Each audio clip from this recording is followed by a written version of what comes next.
Hola queridos amigos, muy feliz lunes para cada uno de ustedes. Gracias por estar del otro lado de la pantalla, acompañándonos, asistiendo a cada presentación de esta programación que es el Reavivados por su palabra, que estamos estudiando el libro del profeta Ezequiel. Estamos en el capítulo 27 y hemos iniciado en esto que es la sección del mensaje a Tiro. Vimos desde el 25 hasta el 32 que Dios presenta diferentes mensajes destinados a diferentes grupos nacionales o de ciudades que eran potencia en el tiempo bíblico de la antigüedad. Hoy tenemos el segundo mensaje, o si lo dividimos por capítulo, es la segunda parte del capítulo que es destinado a la profecía contra Tiro. Ayer iniciamos describiendo un poco acerca de lo que es la ciudad de Tiro, o cómo son los tirios, los habitantes de Tiro. Y también ayer vimos el aspecto político. Vimos cómo iba a ser destruida, qué planes tenía Dios, el anuncio de los planes que el Dios de los cielos tenía desde la mirada política hacia Tiro. Hoy en esta ocasión vamos a ver el aspecto económico para con Tiro. Dios da una profecía hablando acerca de todos los instrumentos del comercio, de todos los mercaderes, el sistema económico de trueques, de intercambio, de conexiones. Hay un montón de naciones que se nombran hoy, que no vamos a alcanzar a hablar de todas ellas. Hay algunas que son desconocidas, hay algunas que no se sabe, hay algunas que son suposiciones, lo que pueden llegar a ser según los diferentes manuscritos. Pero es muy amplio el capítulo de hoy, ya que pasa desde los árabes, pasa a la Mesopotamia, pasa a lugares como los persas o las potencias como eran los persas, los griegos. Es decir, va hablando de muchos aspectos de la geografía del momento y cómo se conectaban con Tiro. Así que bueno, vamos a orar y le vamos a pedir al Señor que Él nos acompañe. Querido Padre que estás en el cielo, queremos agradecerte por esta linda oportunidad que nos das de poder estar aquí en este momento por medio del canal en YouTube para abrir tu palabra, tu manual. Y gracias por el mensaje a Tiro, porque nos enseña, Señora, que nosotros debemos tener una visión, una perspectiva de nuestra economía, de la función del dinero y lo que tú piensas del dinero, muy diferente a la que tuvo Tiro en el antaño. Oramos en el nombre del Señor Jesús para que nos ayudes a poder ser buenos y fieles administradores de todos los bienes que tú nos das. En su nombre lo hacemos. Amén.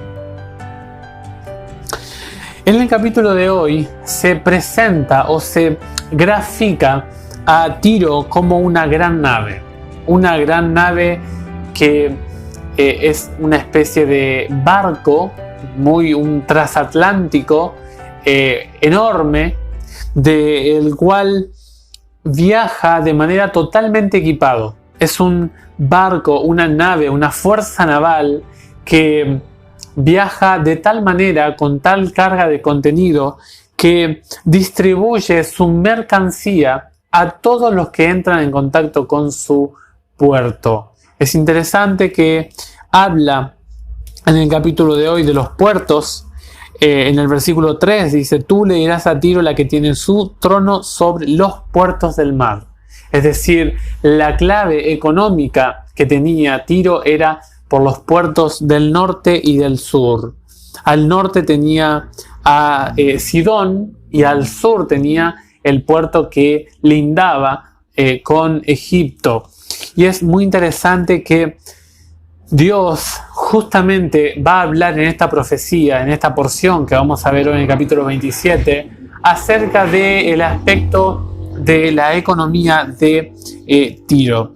O sea, el capítulo destaca dónde estaba el corazón de Tiro, dónde estaba lo que motivaba a Tiro, dónde qué aspecto interno de las fibras más íntimas de esta poderosa nación Dios los desmantela de tal manera que nosotros podamos contemplar el centro, la esencia de su corazón.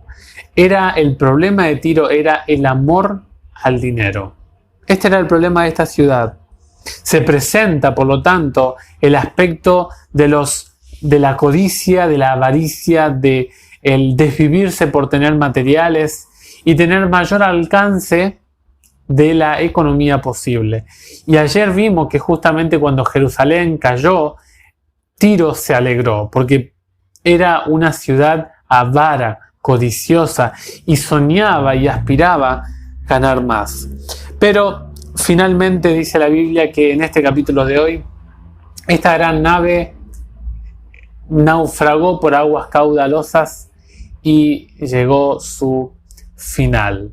En los versículos 1 y 2 llega la palabra de Dios a Ezequiel y Dios le dice a Ezequiel: hijo de hombre, levanta una endecha, una lamentación, un clamor de angustia en contra de Tiro.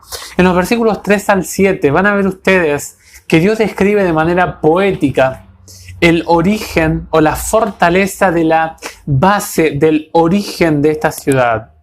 En los versículos 3 al 7 se habla acerca no solo de los materiales que se empleó para hacer, obviamente no estaba construido con estos materiales literalmente Tiro, pero se habla de manera poética del concepto que Dios tenía acerca de la base sólida de origen de esta ciudad. Habla, por ejemplo, dice que esta ciudad tenía un concepto: yo soy una nave de perfecta hermosura. O sea, tenía un perfil, Tiro, los habitantes de Tiro, o la gran mayoría, que se autoalababan por el éxito que tenían, por la belleza arquitectónica que disponían. Dice: tus constructores te hicieron de una hermosura perfecta.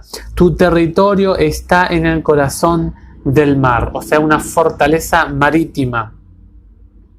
Y es interesante que, por ejemplo, en el versículo 5 habla de cipreses que venían de Senir, o sea, el monte Hermón, un árbol que indica una madera, que indica altura, que indica fortaleza, que indica durabilidad.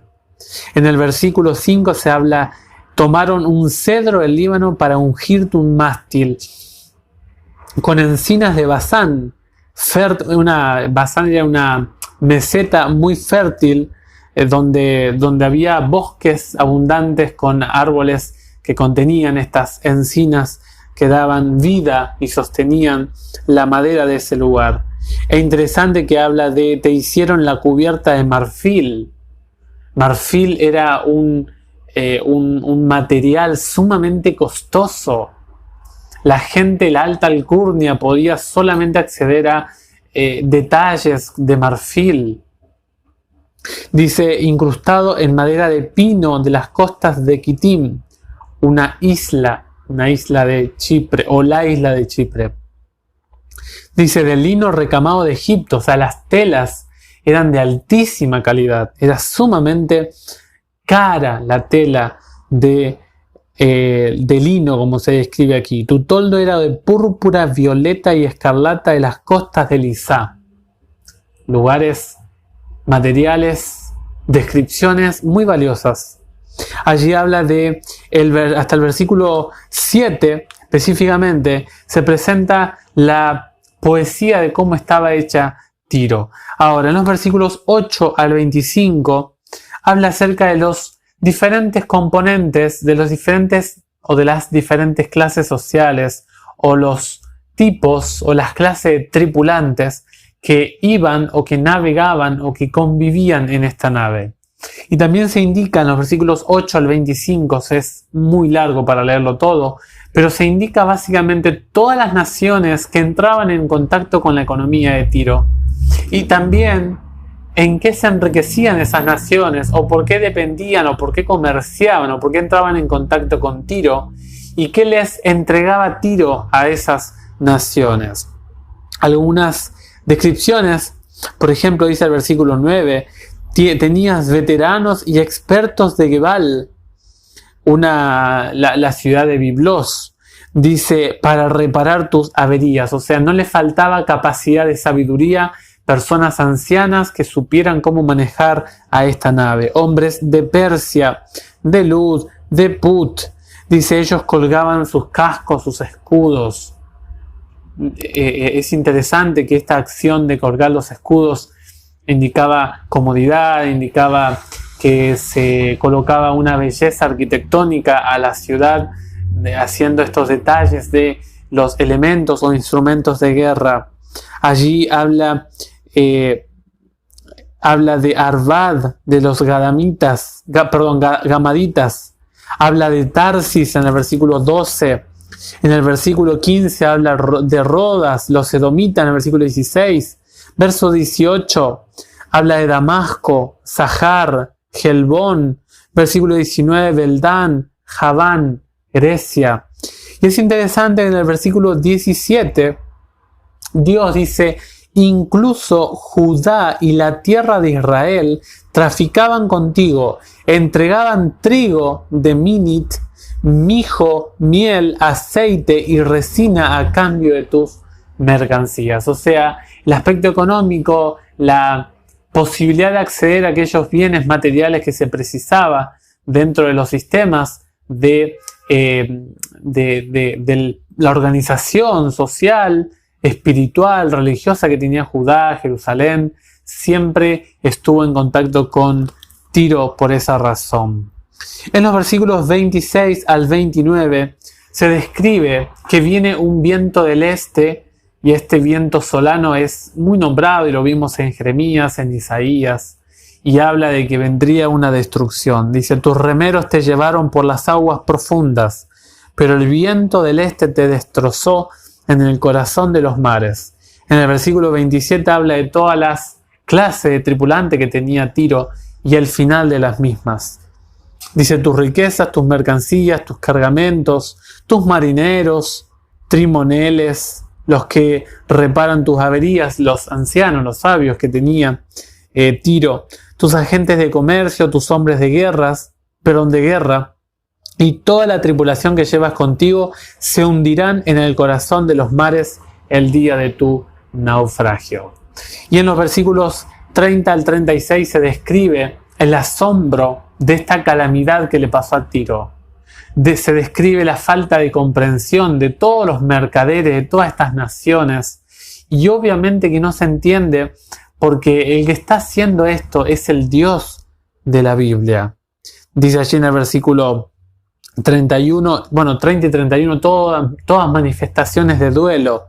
Dice, gritarán amargamente, se cubrirán la cabeza de polvo, se revolcarán en la ceniza, se raparán los cabellos por tu causa y se cenirán un sayal. Llorarán por ti llenos de amargura, con amargos lamentos. Entonarán una canción triste entre gemidos. Se lamentarán por ti diciendo, ¿hay alguien o habrá alguien que sea igual a Tiro? Una comparación que hacen en esta descripción triste, en esta endecha. Pero, dice en el versículo 34, ahora está destrozada por el mar en lo profundo de las aguas. Queridos amigos, la pregunta es, ¿por qué Tiro tuvo que terminar de esta manera? Al menos en el capítulo de hoy. ¿Por qué se cayó todo el sistema económico que era quizás hasta bueno para otras naciones, otras potencias e inclusive para el pueblo de Judá e Israel? ¿Por qué le ocurrió esto? Simplemente porque era una ciudad que amaba el dinero. Bien dice el apóstol Pablo que la raíz de todos los males es el amor al dinero. La pregunta en este capítulo de hoy quiero llevarlos y llevarlas a pensar un poquito, que a mí me sirvió y me hizo bien en este sentido. ¿Será que estoy equivocándome como Tiro también lo hizo en el pasado? ¿Será que estoy afanándome cada día por conseguir riquezas, comerciando, haciendo trueques? Es más, explotando, porque dice en el versículo 13 que Tiro comerciaba con esclavos. ¿Será que llegaremos hasta esta altura de cegarnos a tal manera que no valoramos al otro? Que no vemos de que el otro está en necesidad, que está en problemas económicos. Tiro, así como Sodoma, ¿se acuerdan en Ezequiel 16? Sodoma fue avara, fue una ciudad que no compartió con el necesitado, sino que fue apática con la necesidad del otro. Ojalá que nosotros no nos equivoquemos como ocurrió con Tiro, con Sodoma. Ojalá que el Señor nos ayude a tener un corazón dadivoso y a tratar de, no digo de que no progresemos, obviamente Dios quiere que uno tenga cosas, que uno siempre crezca económica y familiarmente. Pero lo que voy es, ¿será que el principal sentido, la principal perspectiva de la vida es el dinero, el aspecto monetario en mi vida? Ojalá que podamos pensar en este punto que estamos presentando hoy. Desde el canal Enseñanza Bíblica les mandamos un abrazo a cada uno de ustedes. Que el Señor les bendiga ricamente, que podamos pensar en este capítulo, que nos haga bien, que sea de bendición para nuestras vidas espirituales. Y recuerden suscribirse, darle un me gusta, dejar sus pedidos de oración, sus comentarios y compartan con amigos, que eso nos ayuda mucho y queremos invitarlos a que si les gusta el canal se queden, participen con nosotros, nos cuenten las mejoras y si también nos quieren ayudar con alguna ofrenda, entren en contacto con nosotros. Que el Señor les bendiga ricamente y gracias por acompañarnos del otro lado.